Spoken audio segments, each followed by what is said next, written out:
이병헌, 권상우 억대 추징금 논란입니다. 배우 이병헌 씨와 권상우 씨가 국세청 특별세무조사 후 억대 추징금을 부과받은 사실이 알려지면서 일각에서 두 사람이 탈세를 한 게 아니냐는 의혹이 불거지고 있다는 소식입니다. 네, 이병헌 씨가 다른 논란이 있었던 적은 있었어도 세금과 관련해서 있었던 적은 기억이 없거든요. 네, 없습니다. 네. 그런데 특별세무조사를 받았다 그러잖아요. 근데 특별세무조사는 개인 조사가 좀 달라서 뭔가 좀 문제가 좀 있었을 때 네. 비정기 조사인데요. 일단 이병헌 수석사 측에서는 해명을 했어요. 처음에는 뭔가 이렇게 깜짝 놀랐는데요.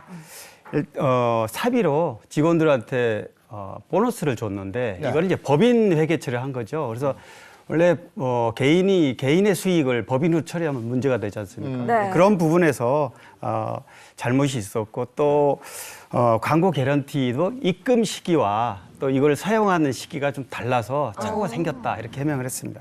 네. 이렇게 정면 반박한 거 보면 이병헌 씨는 좀 억울한 면이 있다 이런 얘기인 것 같아요. 네, 그런 부분을 굉장히 강조를 한 것 같습니다. 이병헌 씨 2018년도에 개인과 법인을 통해서요. 서울 영등포구에 있는 이 양평동에 있는 빌딩을 매입을 했다가 2021년도에 매각해서 100억 원대의 시세 차익을 본 것으로 알려져 있어요. 그런데 이번 억대 추징금 부과에 대해서 부동산 투자 등과 관련이 있는 거 아니냐라는 이 연관성에 대한 일각의 그 의혹이 피어오른 건데요.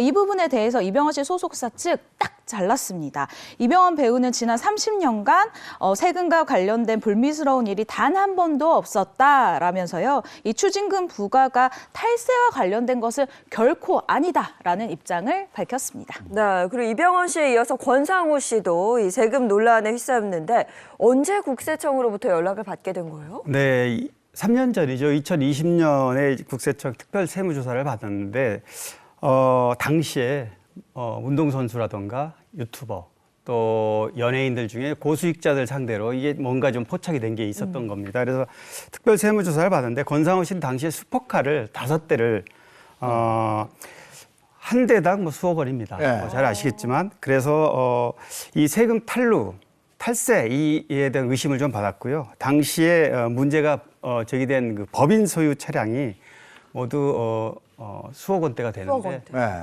뭐 10억 남짓 세금을 물었던 걸로 좀 알려져 있습니다. 법인 소유 슈퍼카 문제는 뭐 계속 되풀이되고 있는데 네네. 권상우 씨 측은 이런 논란에 대해서 뭐라 그래요? 네, 국세청으로부터 추징금을 부과받았다라는 이 보도에 대해서 권상우 씨 소속사 측에서는요, 어제입니다. 세무당국에서 이 손익의 귀속 시기에 대한 소명 요청이 있었다. 그래서 일부 귀속 시기에 대한 차이가 있는 것을 발견하고 수정 신고하여 자진 납부했다라고 탈세 의혹에 대해 정면으로 반박을 했습니다.